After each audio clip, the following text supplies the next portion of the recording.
Ya está la grabación, gracias.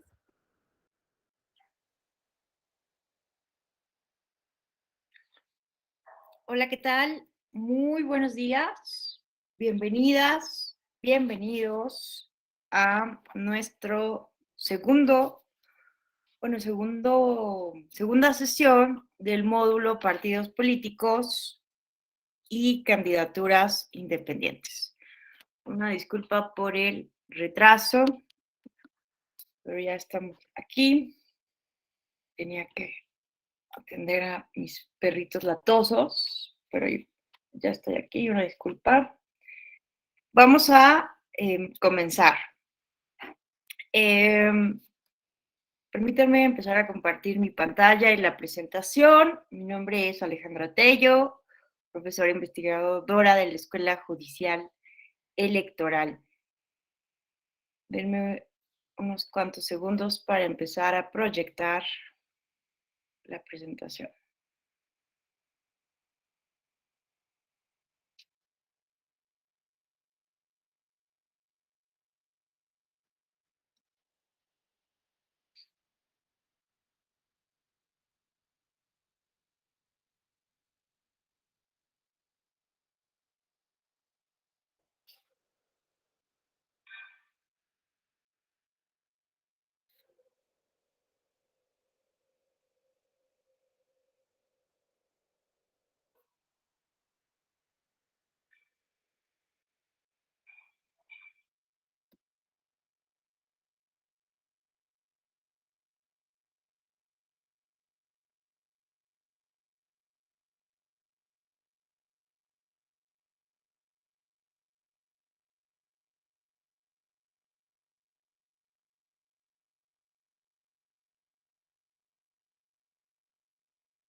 Listo.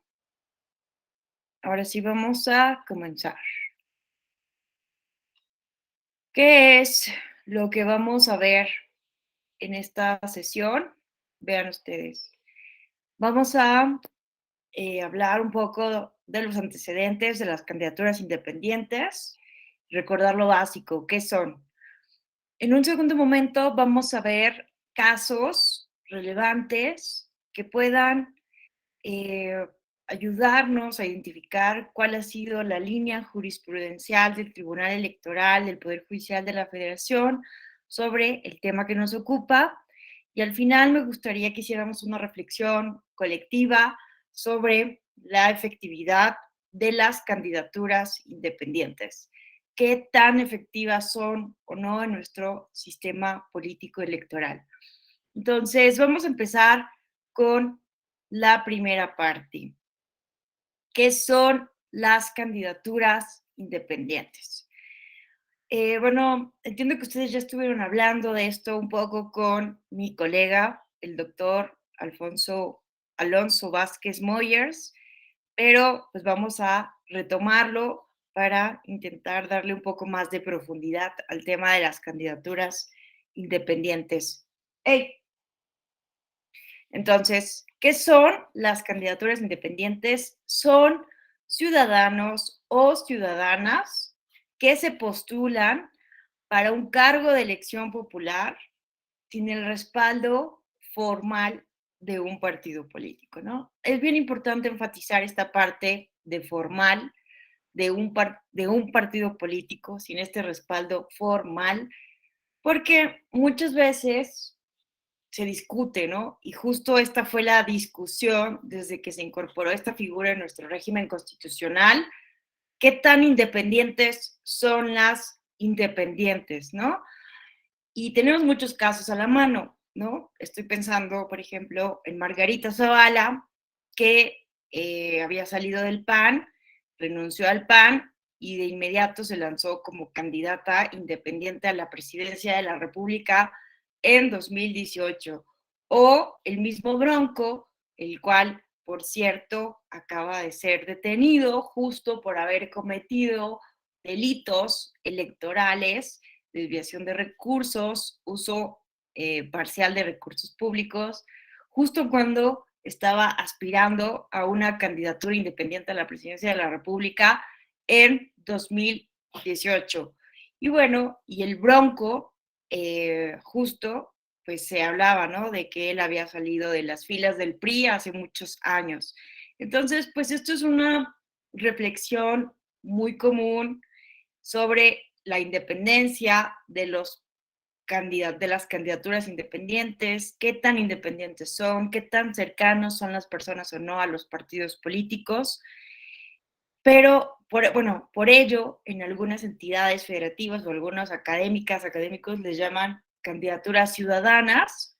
Lo cierto es que para la definición formal, la definición de la ley, ¿verdad? Lo importante es que una persona no forme parte, al menos formalmente, de un partido político. Ya si tiene antecedentes partidistas, eso no es algo relevante para la autoridad electoral. Vamos a ver que incluso a partir de un caso específico se definió que basta con que una persona, ojo, militante de un partido político, se separe de este con un día de anticipación para poder concursar a la candidatura independiente, para poder aspirar a una candidatura independiente. Entonces, vamos a ver que va a haber una diferencia entonces entre los dirigentes o personas con cargos partidistas relevantes y la militancia de a pie. Esto pues tiene muchísimo que ver entonces con la finalidad de la candidatura independiente, ¿no? No es entonces tener ciudadanas, ciudadanos puros, puras, ¿no? Que no tengan ningún pasado con partidos políticos, que no tengan ninguna relación con algún partido político, sino el objetivo es ampliar el abanico de la representación política, es que los y las ciudadanas tengan más opciones para llegar a los cargos de elección popular, independientemente de cuál sea su historia, su pasado. ¿Por qué? Porque sabemos, ustedes lo pudieron reflexionar un poco con mi colega Alfonso Vázquez, sabemos que los partidos políticos no tienen una gran democracia interna, ¿verdad? Sabemos que es muy compleja la forma en la que al final del día se eligen las candidaturas, ¿no? La mayoría de los partidos políticos son todavía eh, existe una gran resistencia todavía a que existe realmente democracia al interior de los partidos políticos. Entonces, es muy común que una gran cantidad de militantes de la base, aunque hayan estado históricamente en el partido político, puedan haber estado 10, 15, 20 años, haber estado pagando sus cuotas partidistas y nunca haber sido tomado o tomada en cuenta por el partido político de manera injusta, ¿verdad? Entonces, esa es la diferencia, ¿no? Entre un militante de a pie y un dirigente partidista, y de ahí, ¿no? Que la exigencia sea distinta. Entonces, esa puede ser una cuestión que, eh, que justo la figura de las candidaturas independientes busca aliviar esta histórica eh, eh, esta histórica exclusión de los partidos políticos, de la ciudadanía en general, de cualquier ciudadana o ciudadano que no tenga un pasado partidista, pero también de aquellos que sí lo tengan, porque justo no han encontrado en los partidos políticos un canal adecuado para ejercer un derecho político fundamental, y es el derecho político a ser votado o votada, el sufragio pasivo, ¿verdad? Entonces, esta es la reflexión un poco que yo quería hacer, pero pues también vale la pena, hey, ¿qué les pasa? Pero también vale la pena recordar las críticas que se le han hecho también a las candidaturas independientes desde el punto de vista académico, desde que se incorporó esta figura a nuestro régimen constitucional. Académicos como José Woldenberg, por ejemplo, Flavia Freidenberg, nos alertaban de tener cuidado, ¿no? De pensar que esta figura era la panacea de los problemas de nuestra democracia representativa y que con esto íbamos a sacar a los partidos políticos de la esfera electoral. Nada de eso ha pasado, ¿cierto? Entonces, bueno, por un lado, Flavia nos advertía de que hay que tener muchísimo cuidado de ver a esta figura como la panacea, como la gran figura de representación que va a resolver todos los problemas. Y tiene que ver con lo que dice José Woldenberg, que al final del día él estaba muy escéptico y no estaba de acuerdo con esta reforma, porque él decía que al final del día una candidatura independiente funciona como un micropartido político. ¿Y por qué decía esto? Piensen solamente cómo funciona la figura de la candidatura independiente. Necesitamos, además de manifestar la intención de querer ser candidato o candidato independiente, necesitamos personas a nuestro alrededor, ¿no? Una persona que se encargue de los recursos financieros, que nos lleve las finanzas, la contabilidad. Sabemos que es muy compleja la contabilidad en materia de fiscalización. Necesitamos a alguien que sea muy responsable, que esté al tanto de las fechas, de los gastos que se hacen durante el periodo de la recolección del apoyo ciudadano y en caso de que logremos la candidatura durante las campañas, necesitamos registrar una asociación civil, ¿verdad?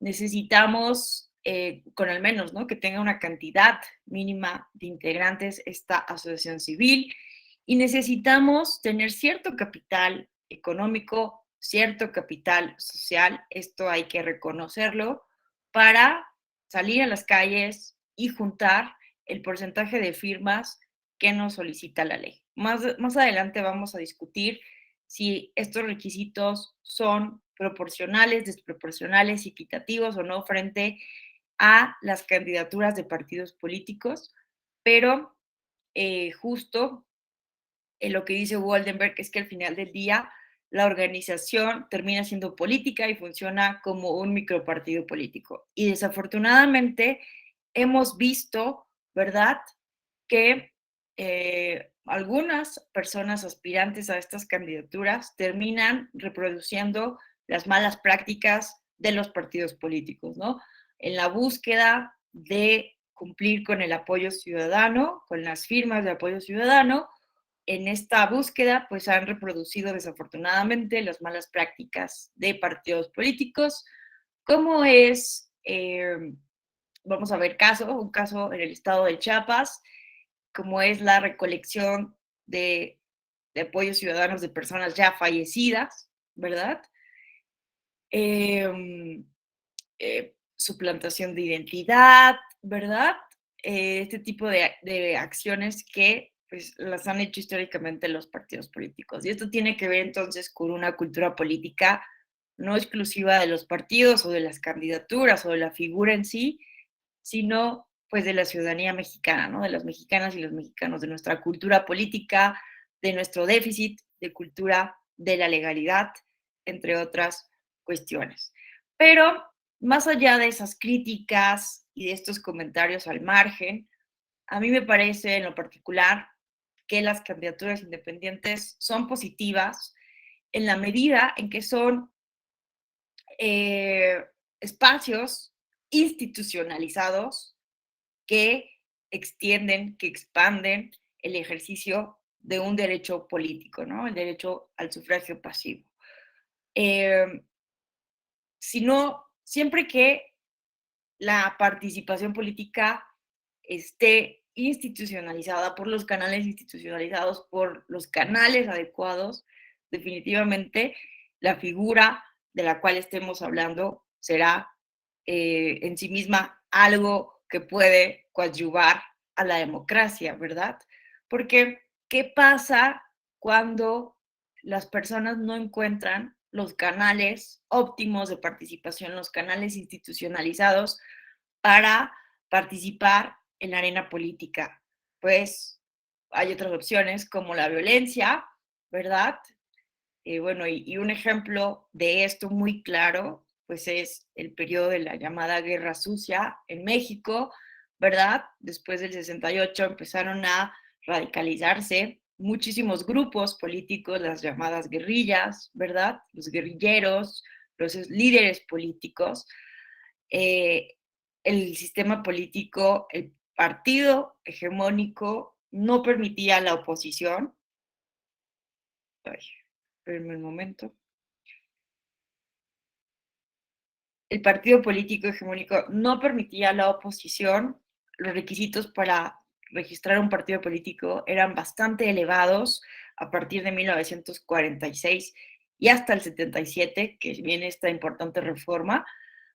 Entonces, el Partido Comunista era considerado ilegal por el sistema de partidos mexicano.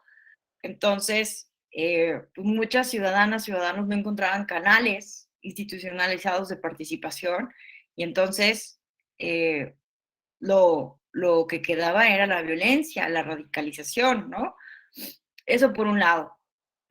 O pueden salir personas outsiders o populistas ajenas al partido, a la clase política con un discurso antipolítico, ¿no? Que también eso es un riesgo y que lleguen al final del día también a los cargos de elección popular o que intenten por medios ilegítimos imponer sus agendas, ¿no? A través de la manipulación económica, financiera, etcétera. Entonces, la verdad es que las candidaturas independientes son una válvula de escape a muchos de los problemas de la representación política, pero no por ello hay que verlas como la única solución o la única válvula de escape que existe para mejorar los dilemas de la democracia representativa, ¿no? Entonces, ¿por qué surgen? Bueno, ya hemos estado un poco hablando de esto y ustedes también lo han estado viendo con mi compañero Alonso, perdón, y pues tiene que ver con esta crisis, ¿no? De los partidos políticos, que bueno, vale la pena sí poner en tela de juicio la llamada crisis de los partidos políticos, porque ¿de dónde surge esta noción de crisis de los partidos políticos? Pues surge a partir de la identificación de diferentes indicadores por parte de politólogos, sociólogas políticas, ¿no? Sobre ciertos indicadores, ¿no? Uno, el abstencionismo. Se han observado en Europa, sobre todo en América, niveles bajos de participación, cada vez más bajos, en las elecciones, ¿no? Anteriormente, en una época muy específica, existían porcentajes mucho más altos de participación en los procesos electorales. Entonces, esto nos habla de cierto descrédito, de cierto hartazgo, ¿verdad?, de la ciudadanía hacia los partidos políticos. Dos, ¿qué otro indicador nos han, eh, nos han referido las expertas y los expertos? Una disminución muy importante del número de miembros activos en los partidos políticos. Vean, eh, esta es la membresía de, eh, de, de personas a los partidos políticos, de militantes, de la militancia de los partidos políticos de 1994 a 2014. Hay que actualizar esto, pero aún así esto refleja la disminución acelerada en diferentes partes del mundo, ¿no? Tenemos aquí esta línea, nos refleja, esta línea guinda nos refleja la disminución aceleradísima de la membresía a partidos políticos en Latinoamérica y el Caribe, vean, ¿no? De un casi 25% a un casi, que será 18% de la población, ¿no?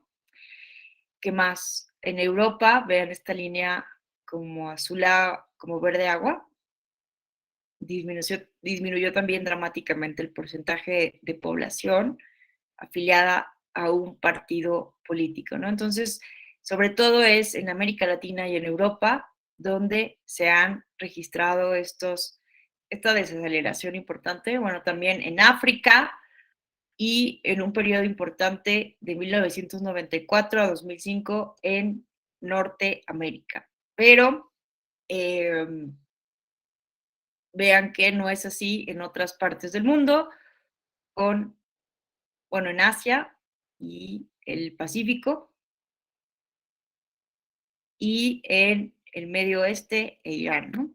De ahí en fuera podemos ver que hay problemas para mantener a las personas afiliadas a los partidos políticos. En México, vean este dato que me parece muy contundente. Las 7 fuerzas políticas con registro nacional en 2020 perdieron en conjunto cerca del 70% de sus afiliados al pasar de 13.549.895 militantes, ese era el total de militantes que tenían los 7 partidos políticos nacionales en México, a 4.280.465 simpatizantes. Y si ustedes revisan el portal de la Comisión de Prerrogativas y Partidos Políticos del INE, donde se ve la última verificación que hace el INE a el número de militantes de cada partido político, ustedes saben muy bien que cada 3 años, cada vez que hay elecciones federales, el INE debe verificar el padrón de afiliados. ¿Para qué? Para revisar que sigan cumpliendo con el número de afiliados que exige la ley para mantener el registro como partido político nacional. Y llama la atención las cifras de la militancia, por ejemplo, del Partido Acción Nacional. Son muy bajas.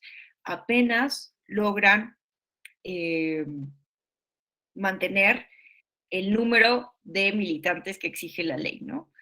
Y esto es un poco, también llama la atención, si ustedes lo revisan, la cantidad de militantes del PRD, que es más de 1 millón de personas, y eso contrasta, ¿no? Con el bajo número de militantes del PAN, que tuvo un porcentaje de votación mucho más elevado, y que el PRD, recordemos que estuvo muy cerca de perder el registro a partir de no juntar el 3% de la votación válida emitida, ¿verdad? Entonces, pues vemos que hay algo que está pasando con la militancia, justo en un evento que se realizó en España, donde varios especialistas estaban hablando de este tema, la crisis de los partidos políticos, y donde justo participó José Woldenberg hace algunos años, apenas algunos años.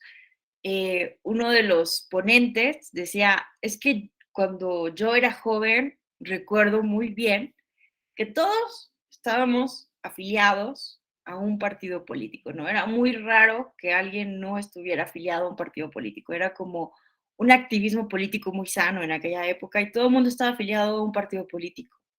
Ahora, ¿no? Que ya dice, ahora que ya soy una persona mayor, eh, es muy raro, al contrario, quien esté afiliado a un partido político, ¿no? Entonces, es como una apreciación personal, pero que sí se corrobora con las estadísticas, ¿no? Y bueno, entonces vemos que en México, de la misma manera, hay una eh, acelerada renuncia de los militantes a estos institutos políticos, ¿no? Entonces, por ello es que se habla, ¿no?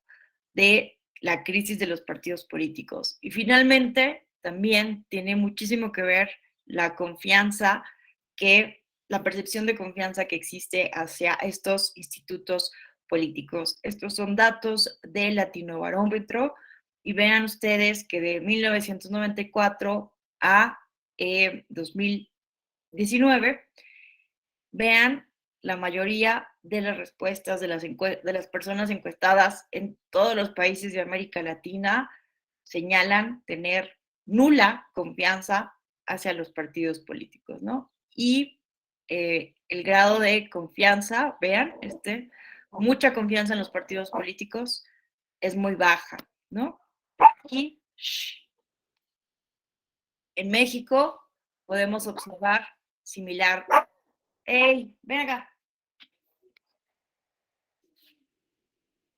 Similar fenómeno, ¿no? Vean ustedes, de 1995 a 2018, vean, esta línea café es la nula confianza que señala tener la ciudadanía hacia los partidos mexicanos. Vean cómo hay una dramático incremento de esta desconfianza, pasando de un aproximado 20%, vean a este nivel, ¿no? Casi el 60% de nula confianza en los partidos políticos. Y contrasta, ¿no? Con esta línea azul que, que a través de los años la mucha confianza en los partidos políticos ha sido también muy escasa. Y llama la atención, ¿no? Que justo en años, ¿no? De la alternancia, ¿no? Ver en el año 2000, donde el PRI pierde la mayoría por primera vez de votos en la Cámara de Diputaciones, aumenta un poco la confianza, aumenta también en 2006, pero vuelve a disminuir dramáticamente la confianza en los partidos políticos, ¿no?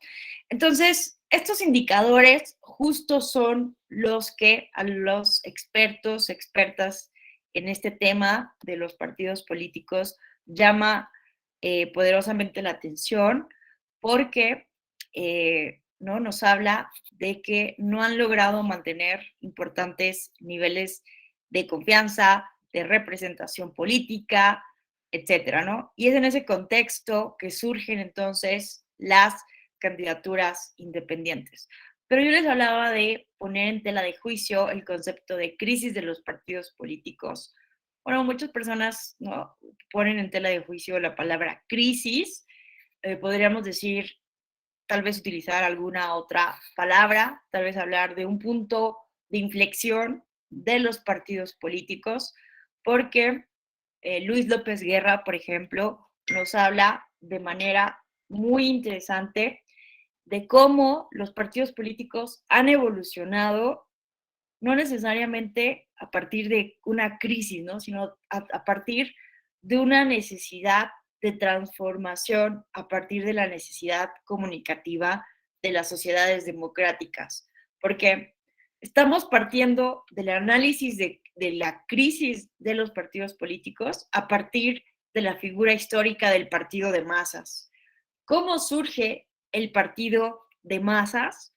El partido de masas surge, nos dice Giovanni Sartori, no solamente a partir de dos fenómenos históricos muy importantes. Uno es el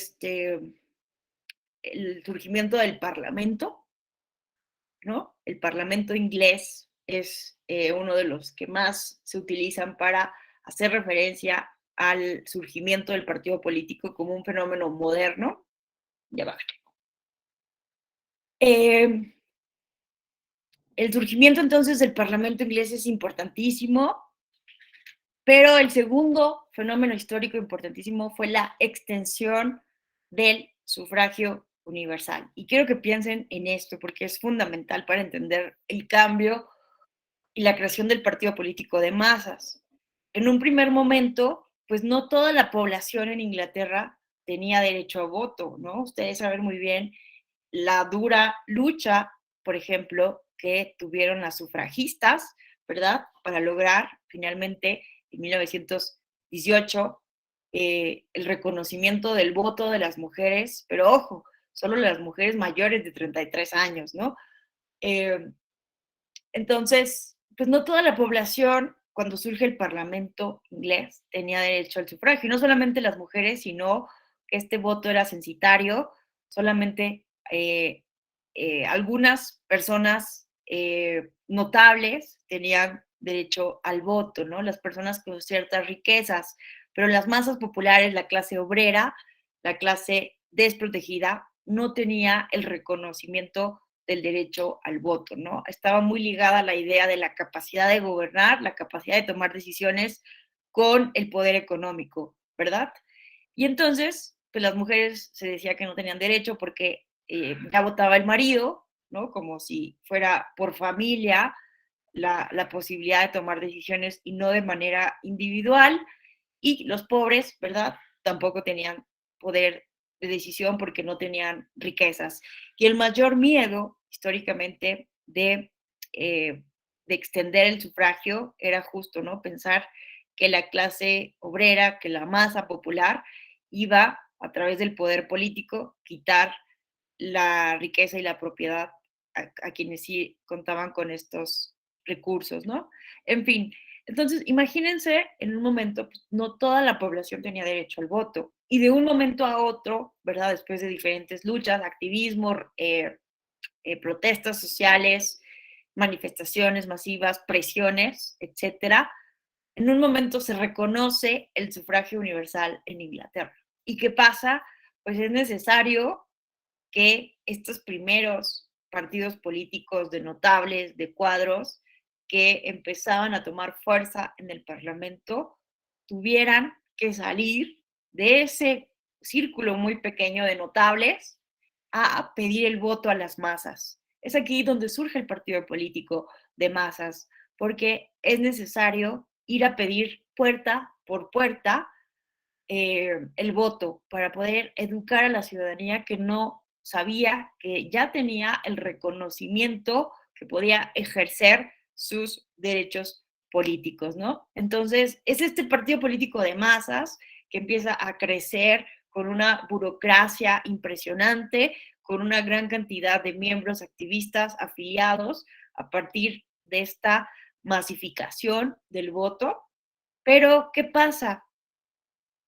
Que a partir de la creación, ¿no? Del desarrollo de la tecnología, en primer lugar, a través de la radio y la televisión, los partidos políticos se dan cuenta que ya no es necesario salir puerta por puerta a pedir el voto y entonces empiezan los spots partidistas, los programas partidistas y empieza entonces a disminuir la necesidad de tener una burocracia partidista grande, como la del partido político de masas, una militancia muy activa que estuviera tocando de puerta en puerta, ¿no? Entonces, la radio y la televisión van a cambiar históricamente la manera en cómo se estructura un partido político, ¿no? Entonces, por ello, Luis López Guerra nos habla de que no hay una crisis como tal del partido político porque hayan perdido la capacidad de representación, sino porque se modificaron las necesidades de comunicación del partido político.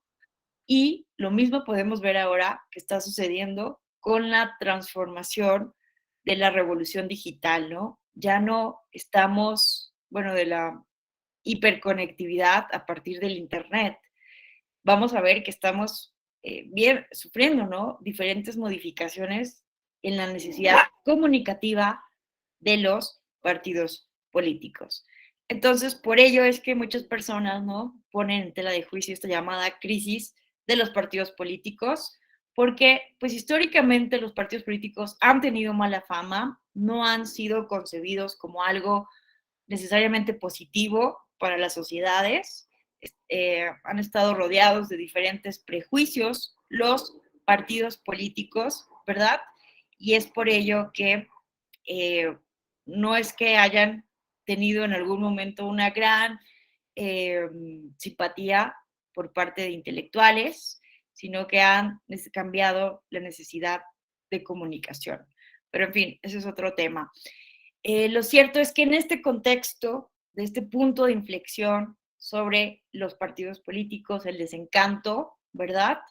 Nos dicen los expertos que la falta de confianza de los ciudadanos en los partidos políticos se ha visto exacerbada por la exclusión consciente e inconsciente, vean esto que es muy importante, de las mujeres y los jóvenes de los puestos de tomas de decisiones y de las jerarquías de los partidos políticos, ¿no? Y súmenle a esto, ¿no? A esta exclusión de las cúpulas partidistas que han estado gobernadas históricamente solo por hombres, y por ciertos hombres que forman parte de las cúpulas partidistas, pues cómo nos han vendido en las campañas electorales promesas de solucionar de la noche a la mañana la corrupción, la pobreza y la desigualdad, ¿no? Entonces, a través de campañas en donde se invierte una gran cantidad de millones y millones de pesos, ¿verdad? Shh, ven acá, pasa Marilu, un momento, estoy tocando la puerta. Perdonen.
Listo, una disculpa, perdón, esto de seguir trabajando en home office.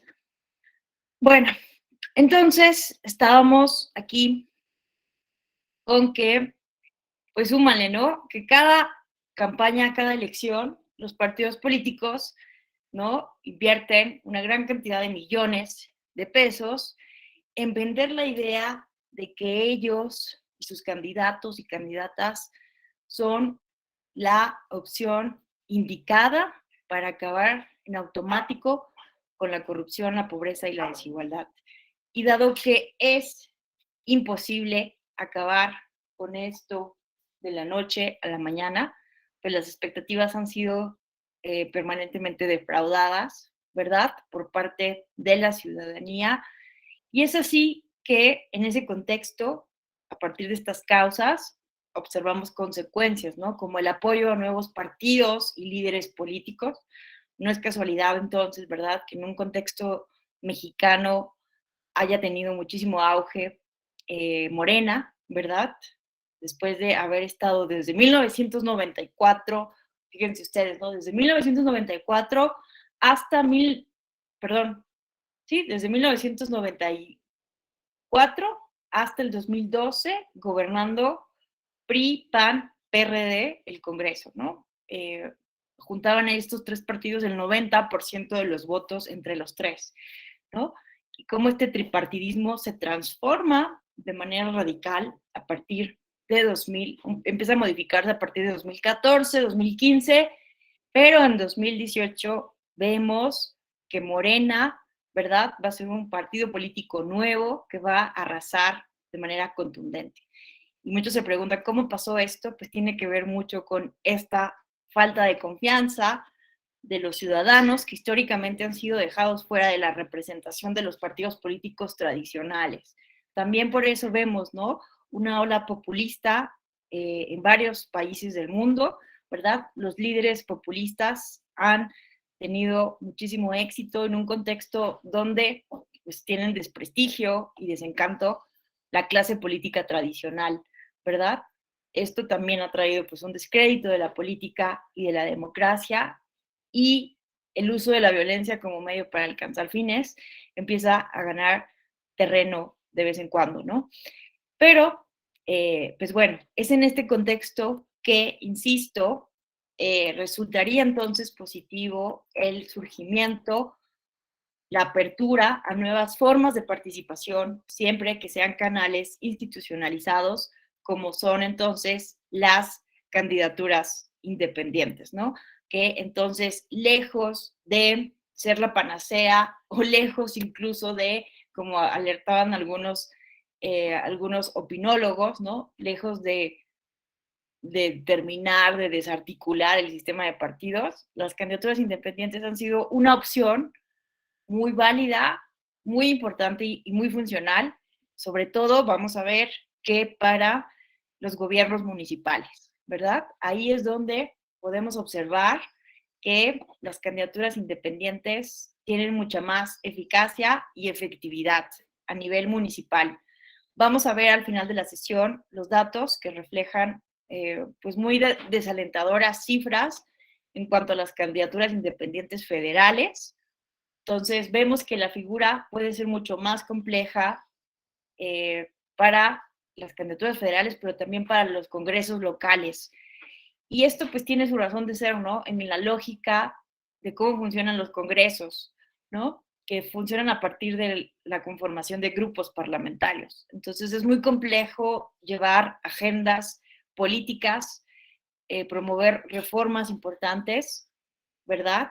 Sin un grupo parlamentario, sin tener una fuerza política importante a nivel de los congresos federal o locales. En cambio, las candidaturas independientes han sido una vía importante de representación a nivel de los ayuntamientos, porque las candidaturas independientes juntan las planillas, ¿verdad? De personas que van a compartir la representación política en los diferentes cargos del ayuntamiento, del cabildo, y de esta manera es que no necesitan tener una gran fuerza política como es un grupo parlamentario, ¿verdad? Entonces, en fin, vemos que ahí puede estar mucho más sencillo, aunque no se descarta la posibilidad de que tengan éxito y efectividad las candidaturas independientes en otros niveles, ¿no? Como a nivel de la gubernatura, como nos lo demostró el Bronco, o que en algún momento pudiera llegar un candidato o candidata independiente a la presidencia de la República, ¿verdad? Pero la dificultad sobre todo estriba a nivel de los congresos, ¿verdad? De los poderes legislativos. Bueno, ¿qué más vamos a señalar? Algunos antecedentes. Vamos a recordar algunos antecedentes históricos de las candidaturas independientes. Vamos a ver que al final del día la figura no es tan novedosa o tan ajena a nuestro modelo político, nuestro modelo electoral como pudiéramos pensar. Vean ustedes que la ley electoral federal de 1911 y las subsecuentes de 1916, 1917 y 18 ya reconocían la figura, ¿no? Sin embargo, no era usada. ¿Por qué? Porque era muy fácil crear un partido político, ¿no? No había necesidad de recurrir a una figura alternativa porque para crear un partido político se necesitaba la firma de 100 personas, contar con un registro público, algunos documentos, y ya, ¿no? Entonces era muy sencillo crear un partido político nuevo en el contexto post-revolucionario. Tan era así que había una gran cantidad de partidos políticos que pues estaban conflictuando la política, la unificación nacional, ¿verdad? Había una gran cantidad de partidos caudillistas, producto de la familia revolucionaria, a nivel local, ¿verdad? A nivel federal, y es después justo, ¿verdad? Del asesinato de Álvaro Obregón en 1929, que justo Plutarco Elías Calles va a llevar a cabo, ¿no? Esta idea de, se va a dar cuenta que va a ser necesario institucionalizar la pugna por el poder político, ¿no? No puede seguir el derramamiento de sangre y es por ello que en 1929 pues funda el Partido Nacional Revolucionario, el primer antecedente del PRI, que hoy conocemos como el PRI, y que justo va a ser un partido de partidos, ¿no? Va a tratar de alinear en un solo partido político todos los partidos políticos que empezaron a surgir después de la Revolución Mexicana. Y pues va a empezar esta tecnología del poder que va a lograr la hegemonía política de un solo partido político, de una sola fuerza política por más de 70 años, ¿no? Entonces, pues en ese contexto no había una visión para las candidaturas independientes.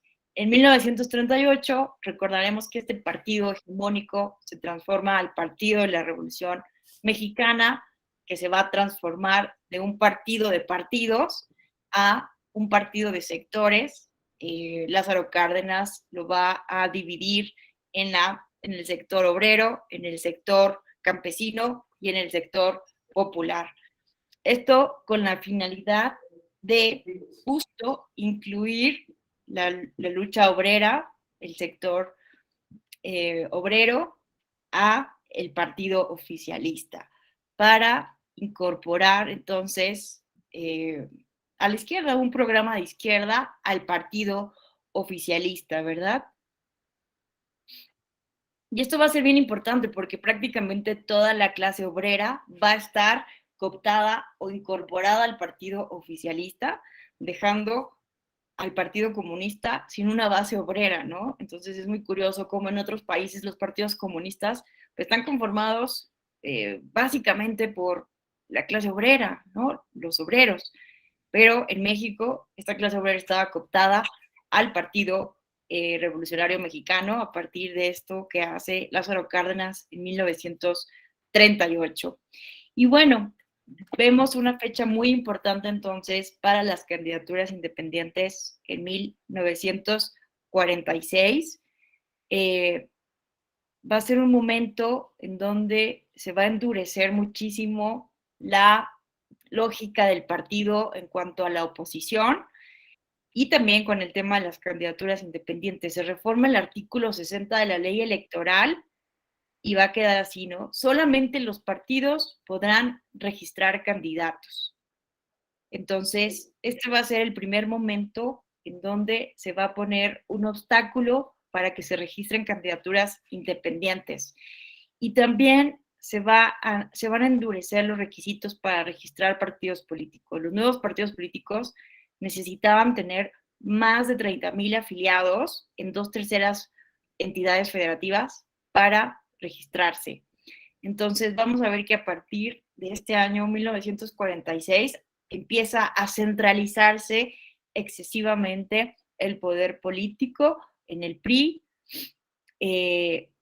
y que además se va a dejar fuera cualquier otra opción de las candidaturas independientes. Pero ojo, esto solo se reforma a nivel federal, a nivel de la ley electoral. La Constitución no decía absolutamente nada, no prohibía las candidaturas independientes. Esto solo fue a nivel de la ley electoral. Y es por ello que ante la falta de prohibición expresa en la Constitución, vamos a ver que de 1998 a 2006 va a haber una importante set independiente en diferentes entidades federativas. Tenemos, bueno, también, no solamente por la vía independiente, sino también candidatos sin registro van a buscar ganar elecciones locales, ¿no? Esto sucedió en 1998 en Santander, Tamaulipas. Una candidata sin registro gana la elección. También en Michoacán, en 2001, se permitió el registro de un candidato a gobernador. Finalmente, escucho el micrófono por ahí prendido. ¿Quieren participar? ¿Quién quiere participar? ¿Decir algo? Creo que ya se silenció, ¿verdad? Bueno, ahorita les doy espacio para que me compartan sus puntos de vista. Ya voy a terminar una primera parte de la exposición porque quisiera saber su opinión sobre los requisitos. Bueno, si tienen alguna otra pregunta o comentario, también. Voy a acelerar esta parte de los antecedentes históricos.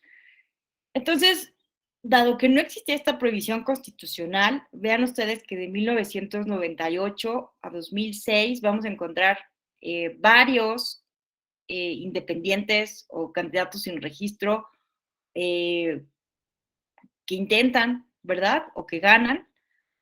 En Sonora, en Yucatán, se llevó a nivel de la Constitución y la legislación electoral la figura, se legaliza la figura de las candidaturas independientes, y justo también esto revisado en acción de inconstitucionalidad por la Suprema Corte de Justicia de la Nación, en estas acciones de inconstitucionalidad 28, 29 y 30 de 2006, y la Suprema Corte de Justicia de la Nación las declara válidas porque no hay una prohibición constitucional, ¿no?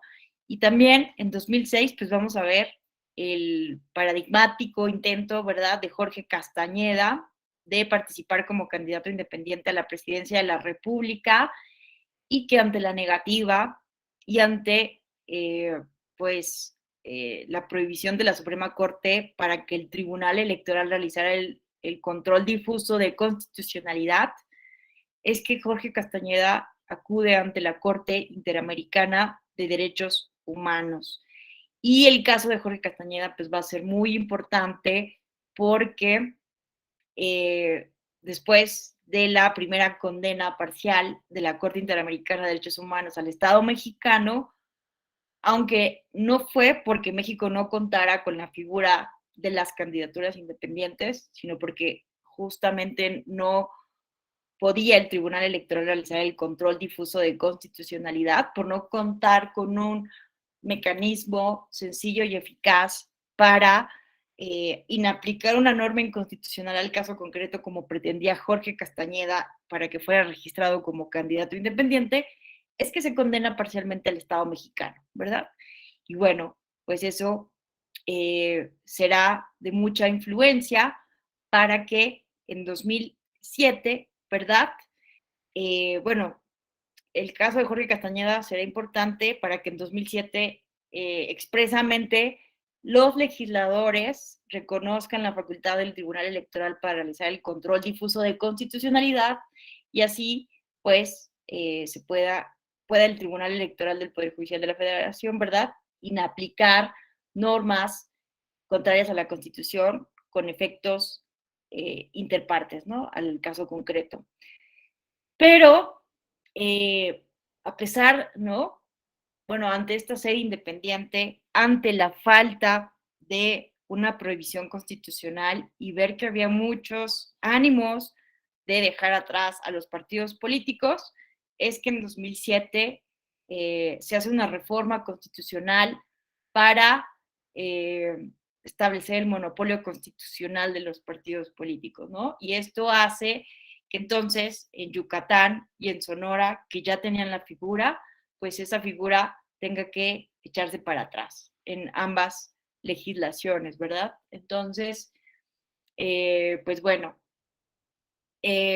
fue entonces que hasta 2012, a partir de una reforma constitucional, porque hubo activismo de personas que querían seguir por la vía independiente, por la influencia del caso Jorge Castañeda, es que, ¿verdad?, se presenta esta iniciativa, la presenta Felipe Calderón en 2012. Y bueno, se incorpora entonces la figura a nuestro régimen constitucional. ¿Y qué podemos decir de la regulación, de la manera en que está incorporada esta figura a nuestro régimen constitucional a partir de 2012? Vean ustedes que es posible hablar de un modelo nacional de candidaturas independientes, porque vean ustedes, todas las entidades tienen sus particularidades, ¿no? Va a modificarse sobre todo el porcentaje que se solicita para el apoyo ciudadano, pero, y también vamos a encontrar que existen básicamente dos modelos de candidatura independiente, el modelo abierto y el modelo cerrado. En el modelo abierto, que es el que existe en la mayoría de las entidades federativas, con que los aspirantes cumplan con los requisitos, son registrados como candidatos o candidatas independientes, independientemente de cuántos aspiren a esta candidatura. Y en los modelos cerrados, como es el que opera en Quintana Roo, entidad a la que acabo de ir físicamente a una capacitación sobre justicia inclusiva, y justo me reaccionaban sobre el tema de las candidaturas independientes, es un modelo cerrado en el cual solamente la persona que logre el mayor apoyo ciudadano va a ser registrado. Entonces solo podemos contar con una candidatura independiente por cargo de elección popular. Esto pues tiene ventajas y desventajas, ¿no? Las ventajas es que pues todo el financiamiento, bueno, que va a tener contar con mayor financiamiento, con mayor prerrogativas, mayor visibilidad, porque en las otras entidades federativas y a nivel federal que opera un modelo abierto de candidatura independiente, todas y todos los que tengan los requisitos se van a dividir la bolsa, ¿no?, de las prerrogativas entre todos y todas. Eso podría ser una ventaja del modelo cerrado, pero lo que nos comentaron algunas personas en Quintana Roo, en Chetumal, hace unas semanas, es que en realidad este modelo pues fue diseñado por el legislador para restringir aún más la participación, ¿no? Entonces solo una persona puede ocupar esta aspiración independiente por cargo de elección popular. Entonces, bueno, pero a pesar de que existe estas diferencias entre un modelo abierto y un modelo cerrado, y que pudiéramos hablar de las ventajas y desventajas, lo cierto es que en general todas las entidades federativas y las legislaciones electorales contemplan estas 6 etapas en el registro y en el proceso formal de una candidatura independiente, ¿no? Todas contemplan una emisión de la convocatoria, ¿no? Siempre debe haber una convocatoria en donde se expresen muy puntualmente los requisitos, las fechas, los porcentajes. En todas hay una manifestación de intención, también conocida como una etapa de actos previos.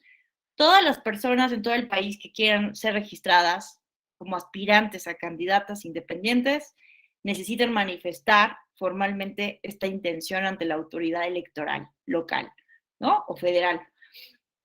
Hay una etapa de obtención de apoyo ciudadano. En todas las entidades federativas hay un momento, ¿verdad?, que se establece para que las personas aspirantes junten las firmas a través de la aplicación del INE. Pueden utilizar esta aplicación del INE y solamente en aquellos municipios con alto índice de marginación opera el régimen de excepción, en donde se puede ocupar el papel o el registro tradicional en papel para pedir el apoyo ciudadano. En todas las entidades hay un momento específico para el registro de las candidatas y candidatos independientes. Las autoridades electorales, en colaboración con el Registro Federal de Electores, el Registro Nacional de Electores, ¿verdad?, del Instituto Nacional Electoral, valida que hayan cumplido con las firmas de apoyo ciudadano y otros requisitos. Después hay un momento, una vez que se logra la candidatura independiente, todas y todos van a tener acceso a prerrogativas, ¿verdad? Porque recordemos, esto es muy importante, que durante la etapa cuando uno es aspirante a candidato independiente, no va a gozar de financiamiento público ni de tiempos en radio y televisión. Esto solamente es para quienes sí logran formalmente el registro y que cumplen con los requisitos. Y finalmente hay una etapa de fiscalización que la realiza para todas las candidaturas en todo el país, como ustedes ya lo saben muy bien, el Instituto Nacional Electoral, ¿verdad? Entonces, por eso es posible hablar de un modelo nacional de candidaturas independientes, porque con ciertas particularidades y diferencias entidad por entidad, la lógica detrás de la figura es similar en todo el país. Ahora, vamos a ver los requisitos que existen a nivel federal y aquí es donde me gustaría escucharles a ustedes. ¿Cuáles son los requisitos para registrar una candidatura independiente a la presidencia? Necesitan las personas juntar el 1% de la lista nominal de electores de al menos 17 entidades federativas y que sumen en cada entidad federativa, bueno, al menos, bueno, en cada una de estas 17 entidades federativas, al menos el 1% de la lista nominal de electores. Lo mismo, bueno, para senadurías y diputaciones federales se exige el 2% de la lista nominal. En algunas entidades federativas se pide, eh, puede variar, ¿no? Dependiendo de si es la candidatura independiente a la gubernatura, al Congreso o a nivel municipal, pero ahorita vamos a ver a partir de la línea jurisprudencial que justo el Tribunal Electoral ha declarado, bueno, y la Suprema Corte han tendido a declarar inconstitucional todos los porcentajes que sean mayores del 3%. Entonces, independientemente de lo que hayan dicho las autoridades electorales, ¿ustedes cómo ven los requisitos para conformar una candidatura independiente? ¿Los consideran adecuados o los consideran excesivos o por qué? ¿Qué piensan de este tema? No sé si alguien quisiera hacer uso de la voz.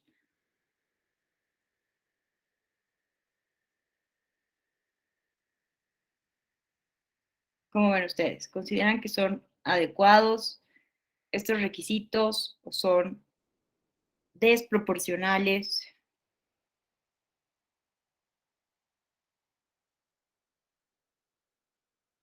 ¿No? Nadie se anima a participar. Muy temprano todavía. Hola, ¿qué tal, Julio? Muy buenos días, te escuchamos. Muchas gracias, muy buenos días a todas y a todos, muy buenas, muchas gracias por permitirme la palabra.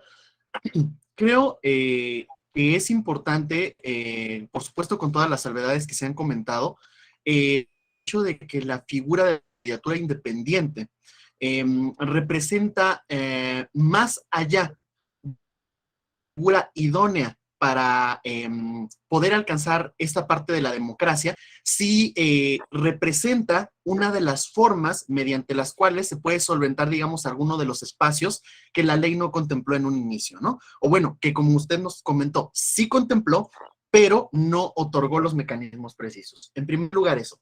En segundo lugar, creo que la figura de la candidatura independiente como tal es buena y en donde se encuentran varios puntos o varios problemas es en todos los requisitos que se tienen que reunir para ello. Desde el punto de vista de los requisitos, yo sí considero que es desproporcional y que no es equitativo.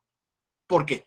Porque, por ejemplo, para el hecho de los partidos políticos hay que recordar que ellos ya cuentan con toda una maquinaria. Y no solo me refiero a una maquinaria, digamos, comenzando por un voto duro, ¿no? Sino que también ya ellos cuentan con sus militantes y también cuentan con un equipo de trabajo en campo, también cuentan con un equipo jurídico, también cuentan con un equipo especializado en finanzas en materia electoral.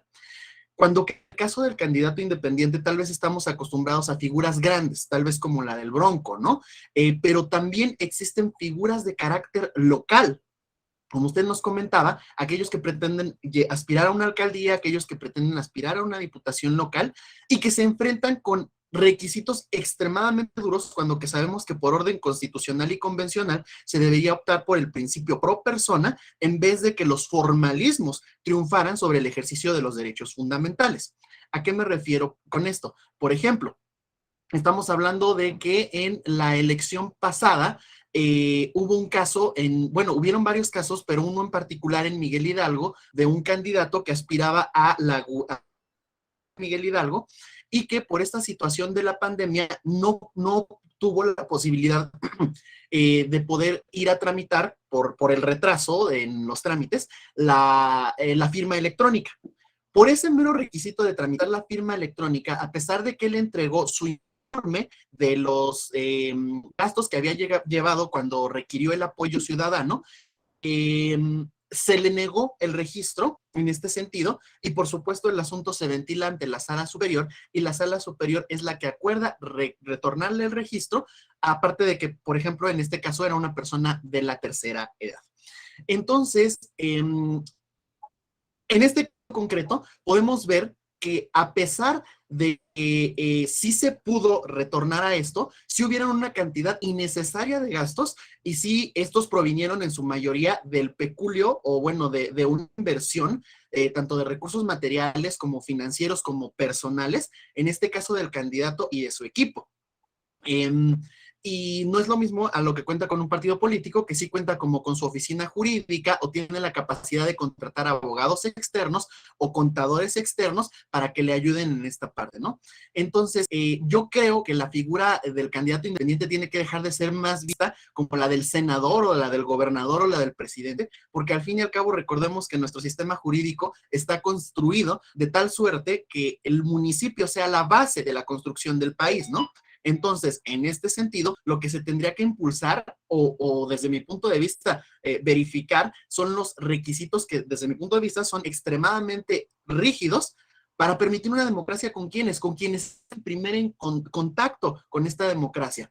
¿Quiénes? Sino en tu propio municipio, conforman tus vecinos, que conforman las personas con las cuales trabajas, a las que ves a diario, son los que podrían impulsar la democracia si se les está poniendo esta especie de trabas. Y lo único que se logra es que desafortunadamente el sistema de partidos triunfe, que hay que recordar que no necesariamente el sistema de partidos representa el triunfo de la democracia, ¿no?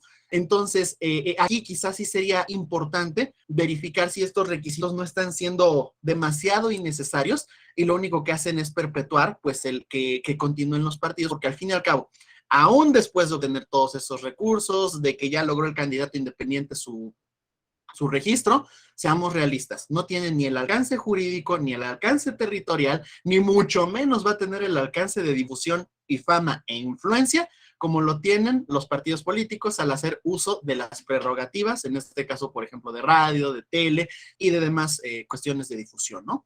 Entonces, yo creo que sí es un avance importante el hecho de que se puntualicen ahí datos sobre la candidatura independiente, pero creo que aún estaría en vías de construcción y creo que se tendría que fortalecer, sobre todo a nivel municipal o distrital, locales. Sería cuanto. Muchísimas gracias.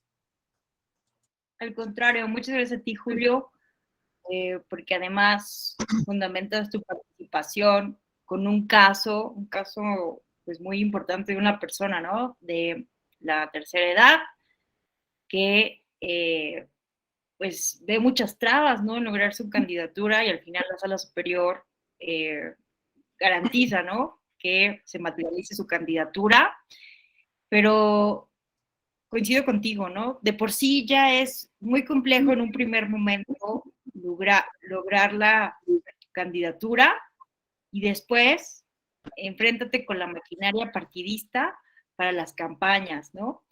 Y es verdad que en México y en muchas partes del mundo sí preferimos, ¿no? Antes viejo por conocido que nuevo por conocer, ¿no? Muchas veces seguimos aplicando eso y seguimos por una cuestión muy racional o no lo sé, pero seguimos votando por los mismos en lugar de darle oportunidad a nuevas opciones, ¿no? En fin, pero pues sí tiene mucho sentido lo que nos comenta aquí Julio. No sé si alguien más quisiera hacer algún comentario, manifestar su opinión, su punto de vista.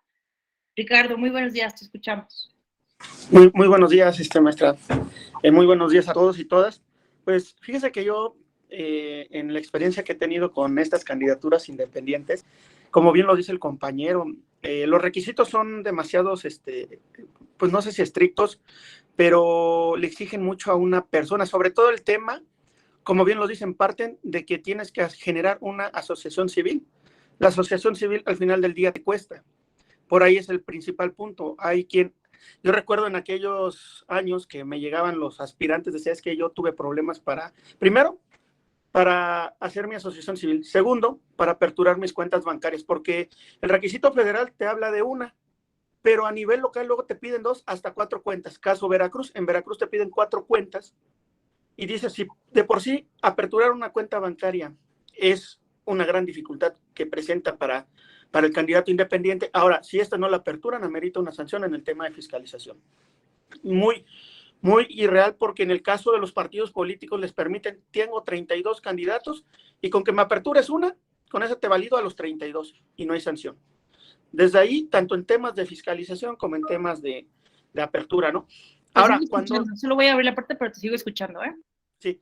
Ahora, cuando se enfrentan ya al tema de campañas electorales, pues como bien lo dicen los compañeros, es toda una maquinaria la que tiene el partido político, el candidato independiente, su financiamiento público es poquito, y aparte ellos tienen que ver la forma de financiarse, ¿no?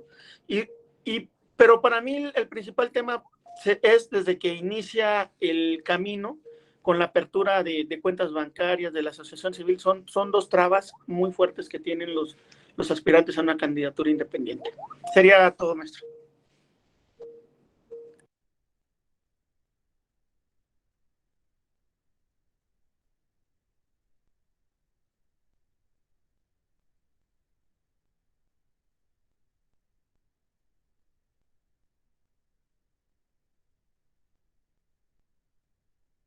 Muchas gracias, Ricardo. Te escuché, aunque no lo creas, pero sí, salí aquí nada más abrí la puerta, pero te seguía escuchando. Coincido, sí, gracias por compartirnos tu experiencia. Me imagino que han llegado ante ti, eres a lo mejor abogado, litigas en materia electoral. Entonces, sí, es muy, muy complejo, ¿no? Para una persona, un ciudadano, ciudadana común, de repente cumplir con todas estas exigencias contables, financieras, ¿verdad? Entonces, creo que sí valdría la pena reevaluar la exigencia de estos requisitos, ¿no? Ahorita vamos a hablar un poco de cuál es el problema, de por qué esto es complejo de modificar o de flexibilizar de un día para otro, pero antes vamos a escuchar a Emanuel Rivera. Muchas gracias por brindarme la palabra. Una disculpa por no encender mi cámara, tengo una conexión de internet muy lenta. Mire, mi opinión es con respecto a las candidaturas independientes. Es una buena forma de participación ciudadana, pero a mi punto de vista es de que se necesitan más flexibilidad en lo que respecta al ámbito federal, porque hemos visto que a nivel municipal se han dado pues bastantes triunfos de candidatos independientes, inclusive hasta de candidatos ciudadanos que la gente los ha apoyado sin la propaganda, sin todos los recursos que tienen los partidos políticos. Entonces, yo creo que debería de flexibilizarse más en el ámbito federal para que pues pudiera haber más senadores, diputados que pudieran llegar por la vía independiente. Ya hubo un gobernador independiente en el caso de Nuevo León, que pues fue un hecho histórico, ¿verdad? Pero yo creo que sí necesitamos más flexibilidad para que puedan tener más auge las candidaturas independientes. Pienso que tal vez en un futuro, a lo mejor un poco lejano, pues los partidos políticos van a tener ya, yo creo, una participación secundaria por lo mismo del hartazgo que ya tenemos varios ciudadanos sobre cómo se manejan los partidos políticos, el mencionado chapulineo que le dicen. Muchos candidatos usan el arrastre que trae algún candidato a nivel federal, se enfilan en ese partido político, pero ya cuando ganan la elección se cambian a otro partido político, entonces siempre buscan estarse manteniendo en la política, pero pues sin ética, sin valores, solamente viendo su beneficio personal. Es todo. Muchas gracias, Emanuel. Finalmente, nos pedí el uso de la voz. Vianey Gutiérrez. Muchas gracias, buenos días a todos y a todas. Bueno, pues estoy escuchando sus opiniones valiosas todas, por cierto, y me gustaría compartirles un poco la mía visto desde adentro, desde el instituto. Dentro de mi experiencia profesional, actualmente sigo en la dirección de partidos políticos Entonces, nuestra labor principal precisamente es el tema del registro y pues nos ha tocado todos los procesos de registro a nivel federal de candidatos independientes. Y les puedo compartir que sí, de pronto parecen un poco, pues un poco exacerbados o demasiados requisitos para el tema de una candidatura independiente, pero también tenemos que analizar pues la responsabilidad del cargo que está en medio, ¿no? Digo yo, por ejemplo, me podría referir específicamente a diputados, senadores y presidente. Yo creo que sí es válido que para que haya una candidatura ciudadana o independiente tengan que tener un apoyo pues mínimo, ¿no? ¿Por qué? Pues porque obviamente no es un cargo cualquiera, es un cargo que va a representar a un determinado número de ciudadanos y, y para ello tendríamos sí que demostrar que ese determinado número de ciudadanos que vamos a representar nos está apoyando, ¿no? No sería tan simple como decir, quiero ser candidato ciudadano o independiente y déjame participar y ya, ¿no? Porque también podríamos pasar al otro extremo de que haya gente que diga, oye, pero yo no lo apoyo, o quién lo apoyó, o por qué le estás dando recursos, incluso porque recordemos que una vez que se vuelve candidato también recibe prerrogativas, también participa en radio, televisión y demás, ¿no? Entonces, también podríamos estar en el otro extremo de ser tan laxos con los requisitos que llegar a un punto en el que todo el mundo fuera candidato y no tuviera que dar explicaciones del por qué está ahí, ¿no? Ahora, también me gustaría comentarles, tenemos una mala cultura política en este país, ¿no? Por darles un ejemplo, hace rato comentaban de las ACs, ¿no? Las ACs, la verdad es que en mi experiencia no es tan difícil conformarlas. ¿Qué ocurre? Ocurre que, por ejemplo, los requisitos mínimos que debe contener una C están en el reglamento de elecciones desde hace mucho tiempo.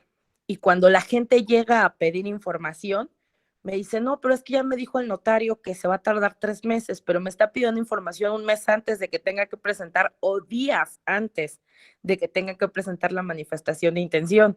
Entonces ahí mi pregunta, y normalmente es lo que les decimos, es, ¿estás tratando de competir, por ejemplo, para ser presidente? Una persona que está tratando de competir para ser presidente, por lo menos debería de saber los requisitos mínimos, ¿no? Y esto ya no es responsabilidad de nadie más que del propio ciudadano que aspira a ese cargo. ¿Por qué?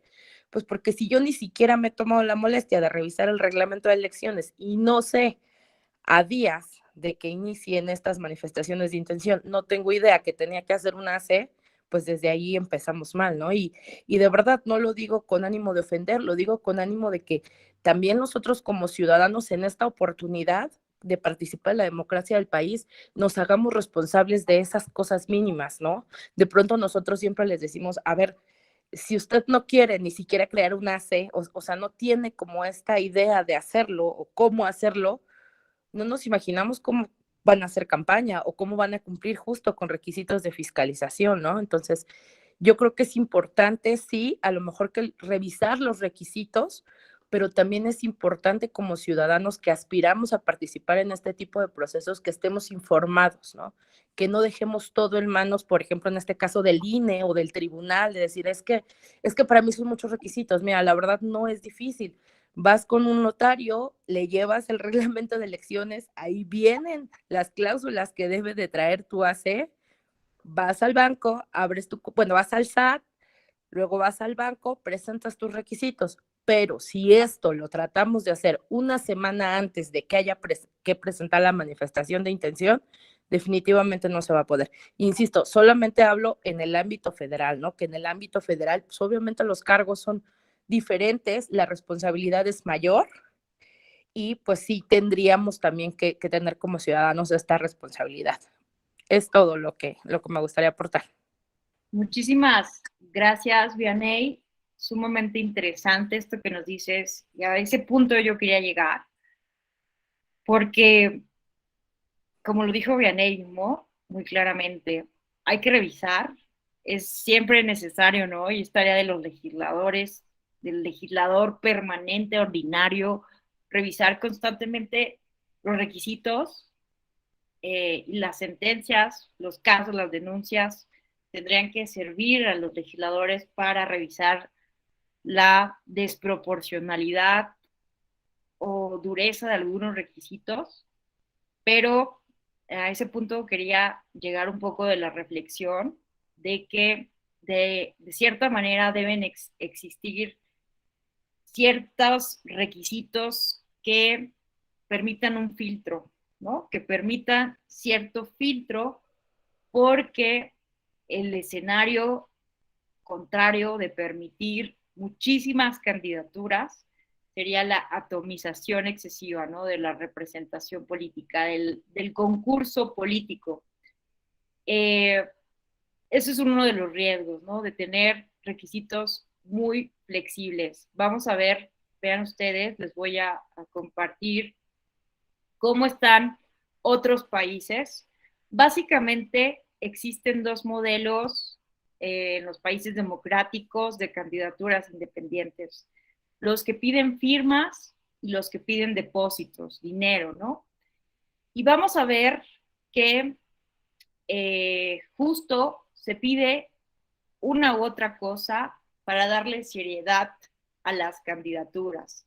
Vamos a ver que en muchos países que estaban muy excesivamente flexibles, pues muchas veces la ciudadanía tomaba a juego o a broma las candidaturas independientes, ¿no?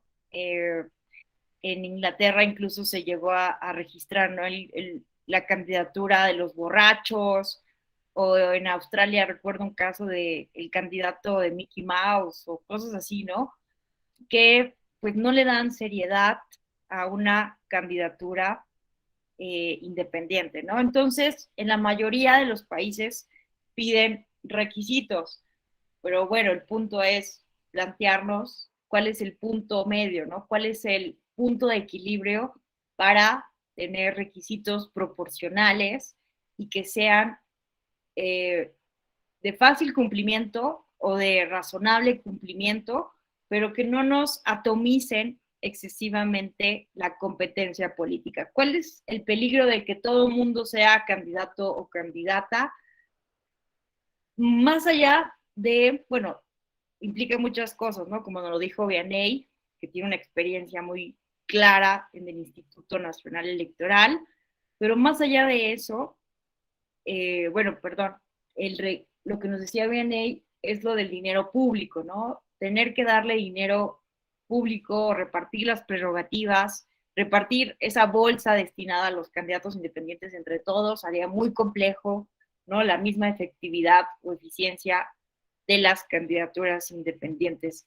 Pero además de eso, está pues observado empíricamente, en donde existe una gran cantidad de candidatos o candidatas, la ciudadanía muchas veces no puede distinguir entre las diferentes plataformas políticas y se atomiza la representación política, ¿no? Yo alguna vez lo observé en las elecciones de Ecuador, unas elecciones subnacionales en Ecuador. De verdad, la ciudadanía estaba molesta porque era una gran cantidad de candidatos y candidatas a las alcaldías, más de 18 candidatos, y entrevistando a las personas, nos decían, es que de verdad no sabemos quiénes son, no sabemos cuáles son sus propuestas, es un ruido, ¿no? Un ruido excesivo de campañas, de publicidad, de propuestas, genera más hartazgo, ¿no? Como este efecto Barbara Streisand, que entre tanto ruido te genera imposibilidad de detectar una opción viable, ¿no? Entonces se atomiza y se mediatiza excesivamente las campañas. Al final la gente votaba por el primero que reconociera, ¿no? El más conocido, y entonces dejaban fuera a los nuevos partidos políticos o los candidatos independientes, ¿no? Porque no hay suficiente, un espacio óptimo de comunicación para escucharles cuáles son sus propuestas y sus cuestiones novedosas, ¿no? Es como cuando, no sé si les ha pasado a ustedes, cuando vamos a un restaurante y en el menú hay una gran cantidad de opciones, ¿no? Imagínense que comida china, que comida mexicana, que comida italiana, y una gran cantidad de platillos. Dices, Dios, ¿qué voy a elegir, no? Terminas como lo más seguro, ¿no? Lo que no te vaya a decepcionar y puedas comer algo más o menos rico, ¿no? En cambio, cuando vas a un restaurante y ves pocas opciones en el menú, pues bueno, como que puedes arriesgarte un poco más, ¿no? Porque sabes que hay una especialidad ahí. Algo similar ocurre, nos dicen los politólogos, los sociólogos políticos, que ocurre cuando hay una excesiva cantidad de opciones políticas, ¿no? Por ello es como complejo en un sistema electoral, a través de la ingeniería electoral, encontrar como el punto de equilibrio, un punto óptimo. ¿Y cómo están los países? Miren, hay países que son muy, muy flexibles, como Inglaterra, que solamente pide 10 firmas para una candidatura independiente, pero hay países que son contrarios como a esta visión, porque su sistema, como es el caso de Estados Unidos, pues va a tratar de perpetuar el bipartidismo, ¿no? Que actualmente opera en Estados Unidos. Entonces, vean, por ejemplo, en Estados Unidos, en 27 estados, 5% de los, ahí es que no veo, de el total de los votos, bueno, en 27 estados se pide el 5% de los votos depositados en las urnas y en 11 estados el requerimiento es de por lo menos el 10%. Si bien no es de la lista nominal o del padrón electoral la referencia del porcentaje, ya en términos absolutos, no relativos, los expertos y expertos nos hablan de una excesiva dificultad, ¿no? Para acceder a una candidatura independiente en el país vecino. Y entre esta flexibilidad, ¿no? En casos de un país muy flexible y un país muy exigente, vean ustedes que la Comisión de Venecia, este documento conocido como las buenas prácticas en materia electoral, establece que el parámetro óptimo, ¿no? Una buena práctica, es el 1% del padrón de votantes, ¿no? Como el requisito mínimo. Por su parte, hay países que no piden firmas, pero entonces piden una cantidad de dinero para, insisto, ¿no? Darle seriedad a las candidaturas. Entonces, vean ustedes que en muchos países del Commonwealth, ¿no? Como Australia, Inglaterra, Canadá, pero es que en Inglaterra se piden las dos cosas, las 10 firmas, por eso es tan flexible, pero ojo, eso es porque también se pide un depósito, ¿no? De 500 libras esterlinas. Entonces, vean que en estos países entonces se pide una cantidad de dinero y en la mayoría se les regresa a los candidatos independientes siempre que hayan alcanzado un porcentaje específico, ¿no? Entonces, no cualquiera va a intentar participar, sino aquellas personas que realmente tengan esta vocación y que, como lo dijo Vianey, tengan esta responsabilidad, ¿verdad?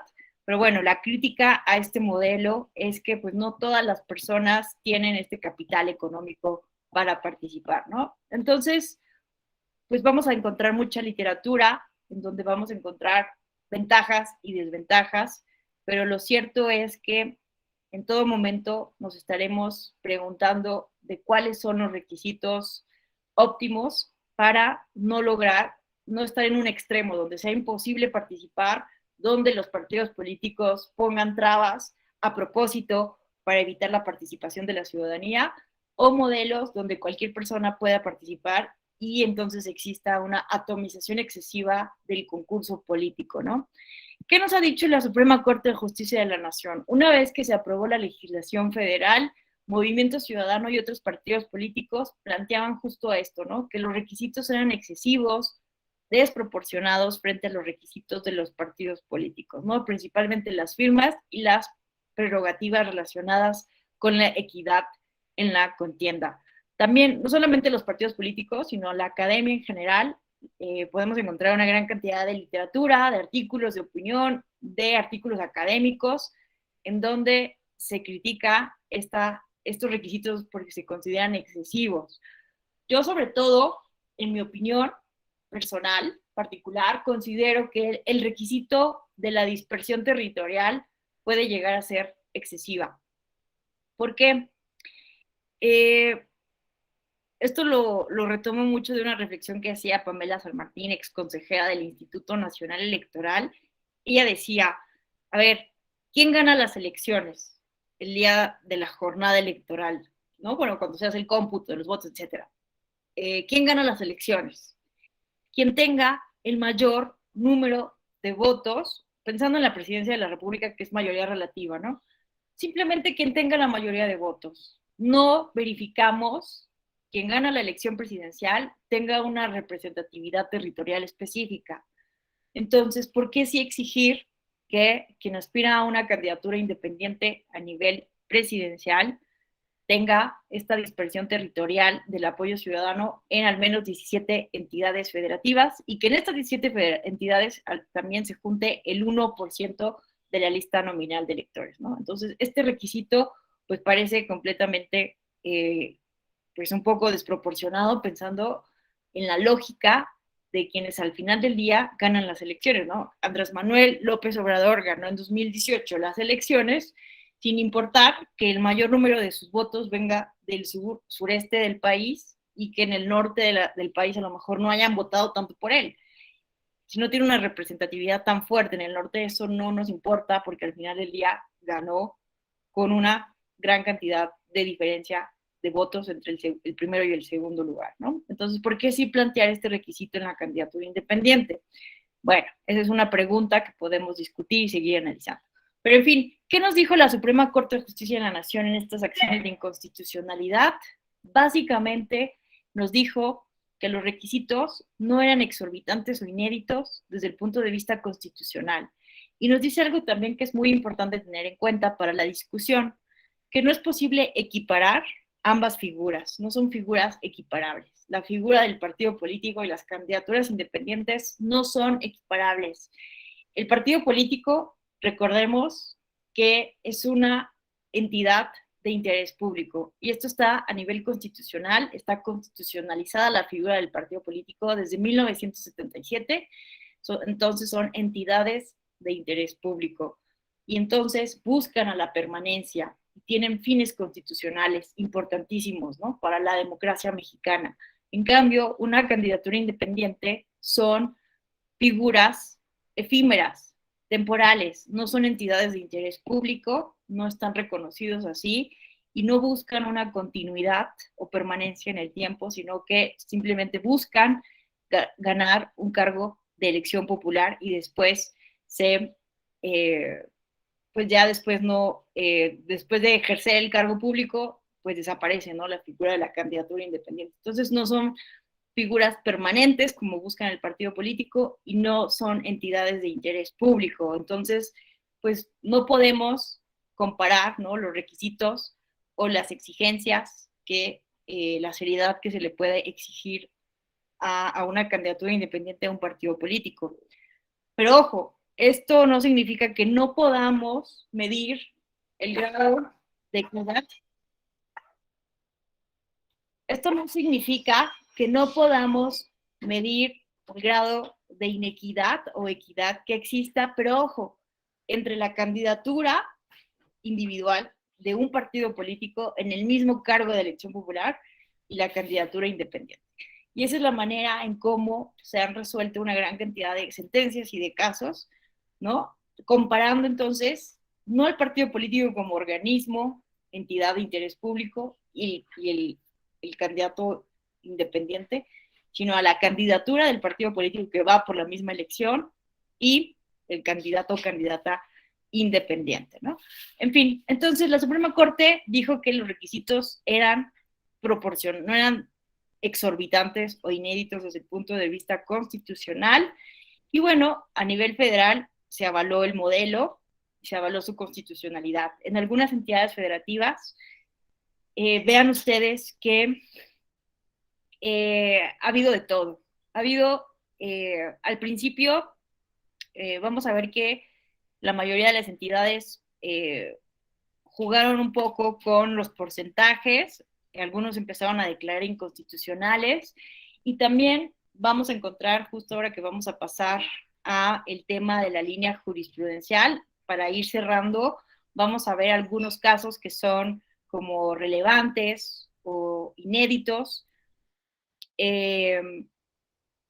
¿Qué pasó en las entidades federativas? ¿Qué problemas empezamos a observar? Entonces decíamos que en algunas entidades federativas empezaron a jugar con estos porcentajes, ¿no? Y la Suprema Corte, a través de acciones de inconstitucionalidad, en algunos casos los declaró inconstitucionales, cuando eran muy exagerados los porcentajes, y también la Sala Superior. Pero antes de eso, vean que uno de los primeros problemas a los que nos enfrentamos en México para incorporar esta figura, ¿no?, a un sistema electoral que estaba ya diseñado completamente para regir un sistema monopólico de partidos políticos, pues fue la omisión legislativa, ¿no? Se aprueba en 2012 la reforma constitucional y se establece en los transitorios un periodo específico para que se armonicen las legislaciones estatales y locales, ¿no? Entonces, vamos a ver que algunos estados lo regulan muy prontamente, pero otros no.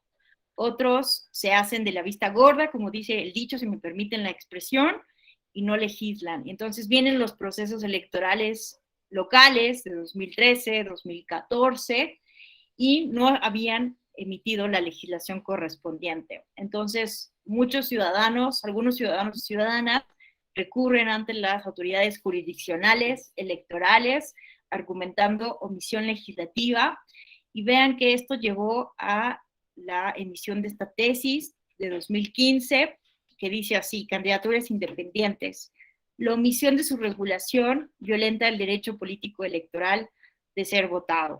Entonces, ¿qué significa esto? Que la Sala Superior consideró que la omisión legislativa era una violación en sí misma al derecho político de ser votado de cualquier ciudadana o ciudadano. Y se ordenó en estos casos, evidentemente, al Congreso legislar inmediatamente para poder, para no dejar en estado de indefensión a la ciudadanía, pero en aquellos casos donde ya estaban en curso los procesos electorales, lo que ocurrió es que se ordenó a los institutos electorales locales, a los OPLES, que ante la ausencia de una legislación emitieran lineamientos que pudieran regular la figura para esa elección en específico, ¿no? Entonces, bueno, eso fue uno de los principales problemas y de los primeros casos que empezaron a llegar por omisión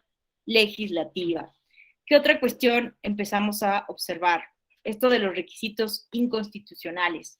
Vean ustedes, les decía que en un primer momento las entidades federativas empezaron a jugar con los porcentajes, la mayoría eran porcentajes asequibles, flexibles, esperables, no inéditos desde el punto de vista constitucional, como dijo la Suprema Corte.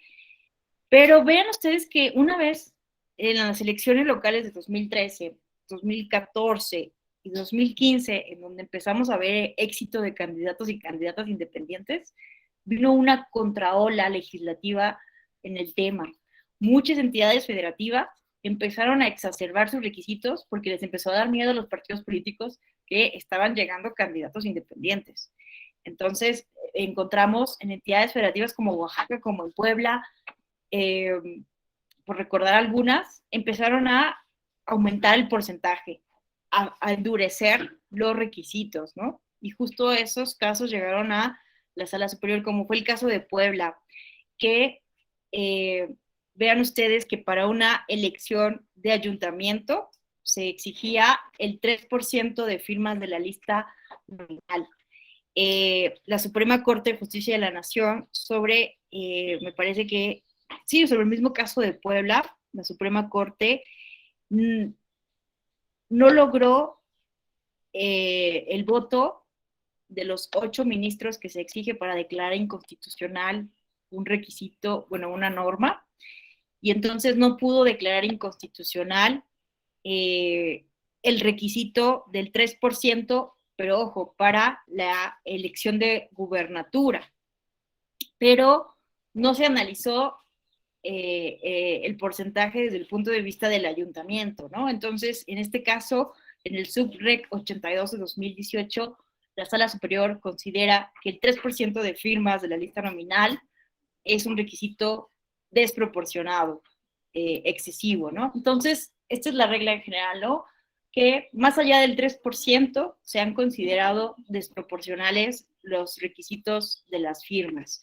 Ahora, no solamente el porcentaje de firmas ha sido un requisito que se ha considerado desproporcionado por las personas justiciables que acuden a la justicia electoral, ¿verdad?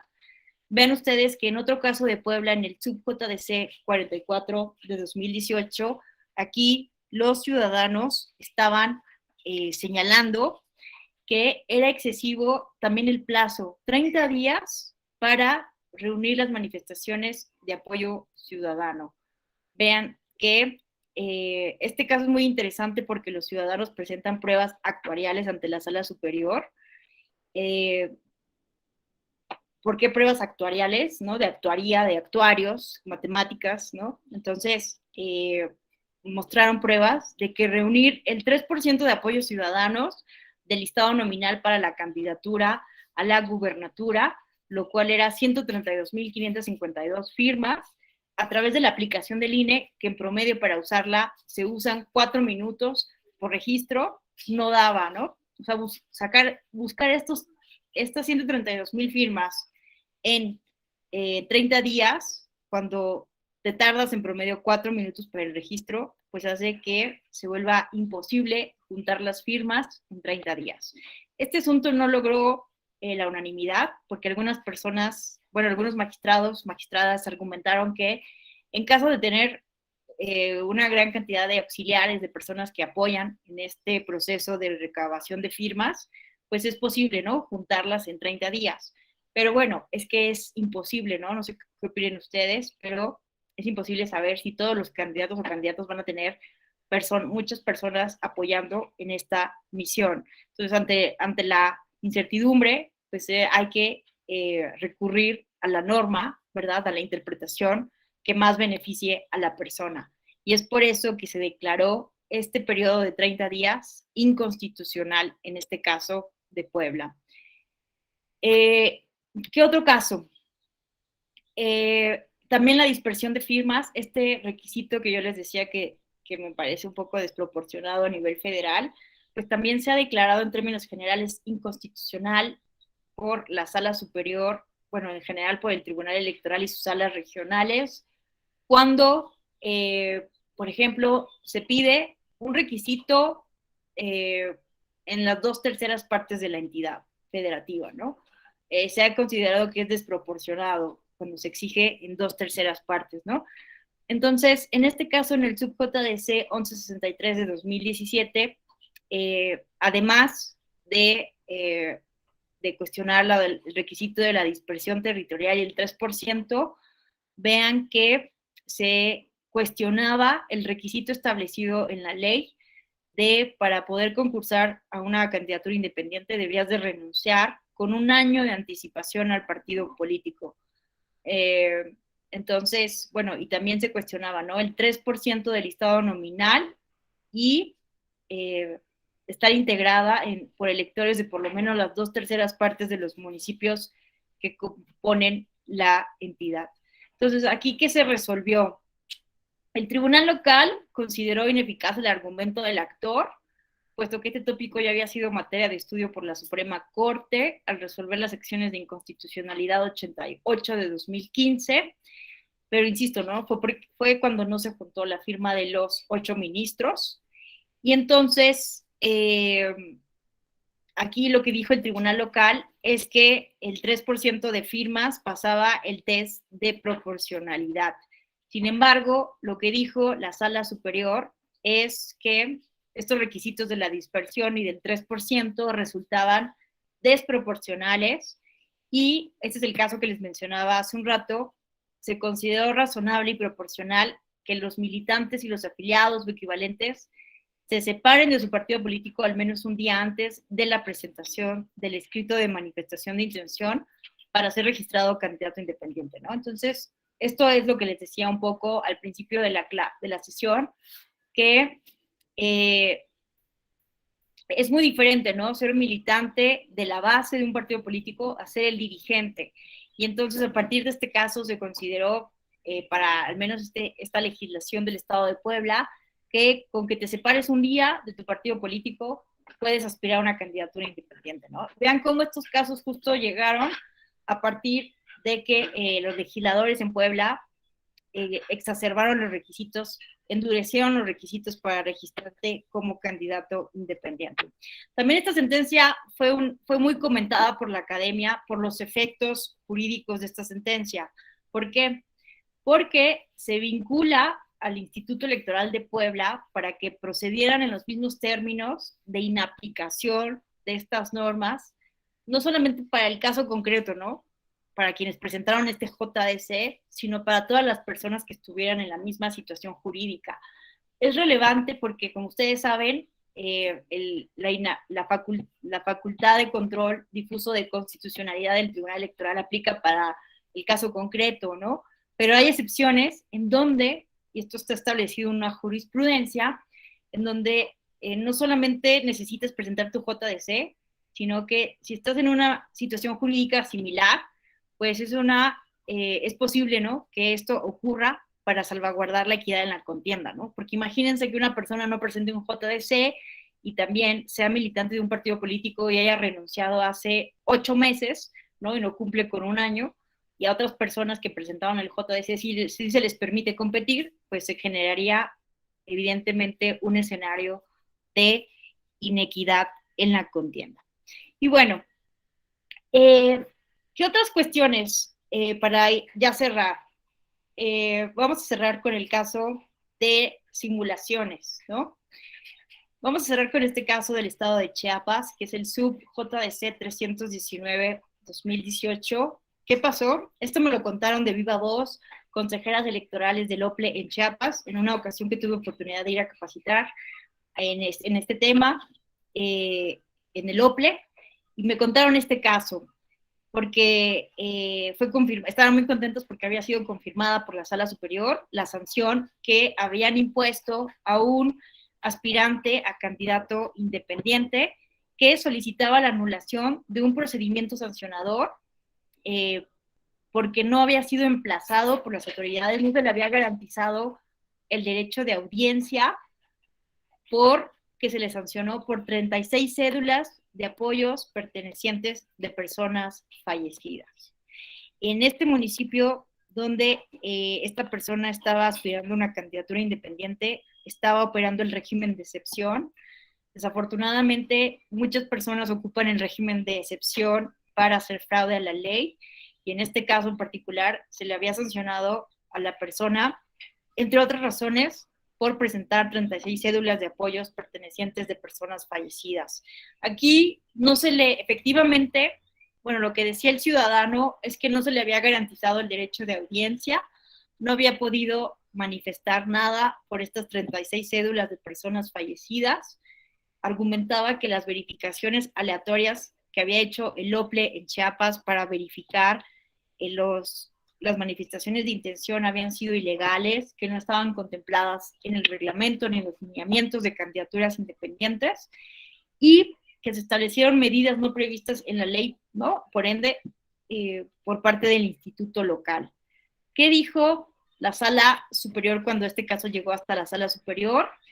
Dijo, tiene razón el ciudadano, no se le garantizó su derecho de audiencia, pero vean esto, a ningún fin práctico traería concederle la razón por estas 36 cédulas de personas fallecidas, ya que a esta persona se le había sancionado por otras 2.198 irregularidades, de las cuales el ciudadano no dijo nada. O sea, estas 36 cédulas eran lo menos, por lo cual se le había sancionado. Se le sancionaron por otras 2.198 irregularidades, por las cuales no quiso manifestar revisión alguna o derecho de audiencia, ¿no? Entonces, a ningún fin práctico llevaría restituirle la candidatura porque la sanción implicó la negativa del registro, ¿no? Entonces, bueno, este caso lo quise traer a colación porque es un caso en donde las autoridades electorales sancionan efectivamente a una persona, pero además encontramos que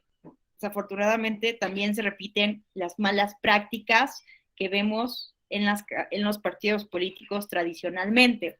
Entonces yo les quería aquí invitar a la reflexión, ¿no? Por un lado, lo que yo he reflexionado y que les quiero compartir para que ustedes se cuestionen es, por un lado, he sabido, ¿no? Es una cuestión estudiada por los filósofos del derecho, las filósofas del derecho, que cuando nos encontramos ante normas de imposible cumplimiento o de excesiva dificultad de cumplimiento, es muy poco probable que las personas obedezcan la ley, ¿no? Cuando no hay un incentivo racional para cumplir la ley ante una medida desproporcionada, lo más probable es que no se siga la ley, ¿no? Entonces, por ese sentido hay que revisar los requisitos. Creo que el comentario de Vianey fue muy pertinente porque nos recuerda la razón de por qué hay requisitos un poco desproporcionales, un poco excesivos, porque las candidaturas son a cargos muy importantes de elección popular, ¿verdad? Y necesitan cierta responsabilidad, pero también necesitamos analizar qué tanto la irracionalidad de los requisitos puede fomentar la violación de la ley. Les voy a poner un ejemplo, ¿no? Cuando estamos, no sé, con la cuestión de las multas, en Ciudad de México, por poner solo un ejemplo, si tú te metes por error al carril del Metrobús, la sanción por hacer eso es corralón directo. Entonces, ¿qué pasa? Muchas veces, ¿no? He estado platicando así con amigos, amigas. Bueno, es que yo quería, cuando me ocurrió, que me multaran, ¿no?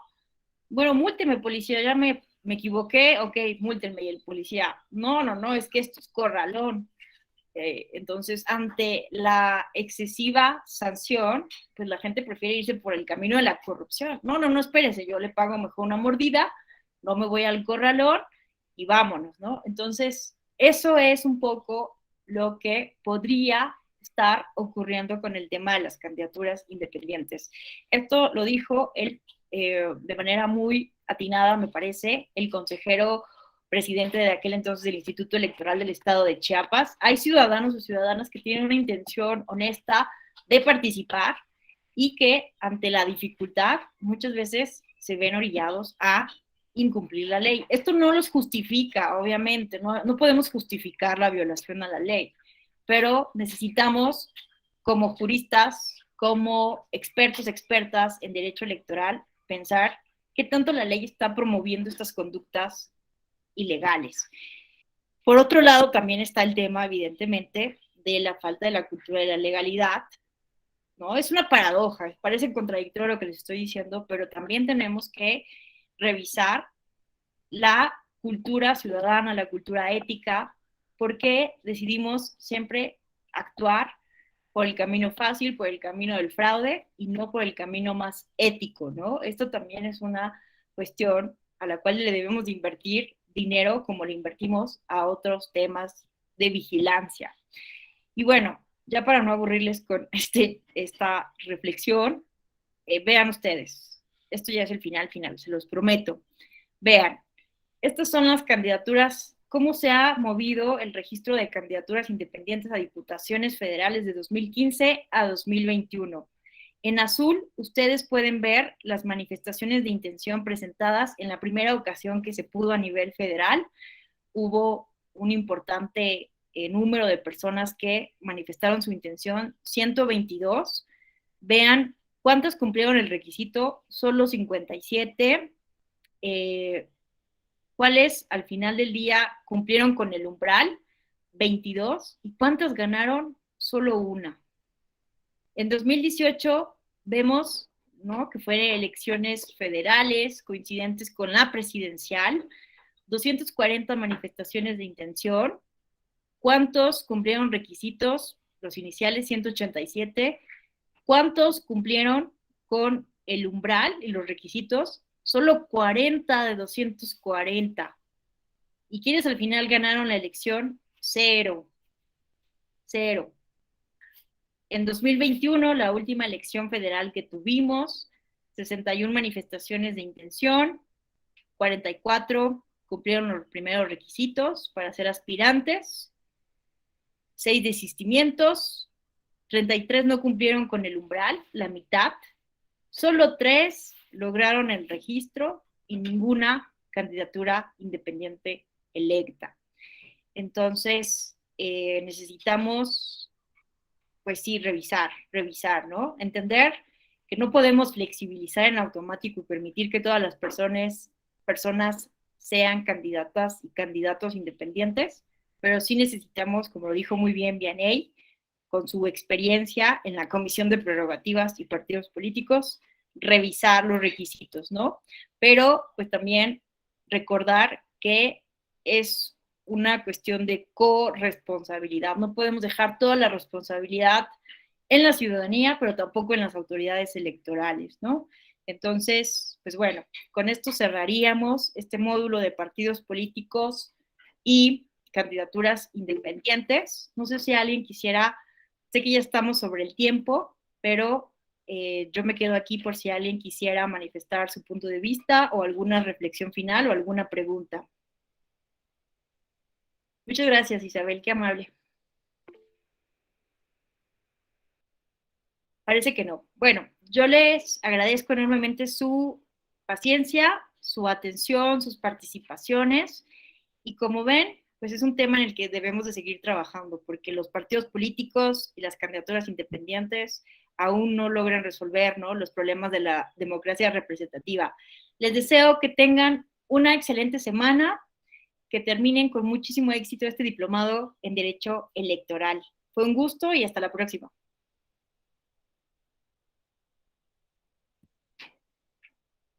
Muchas gracias.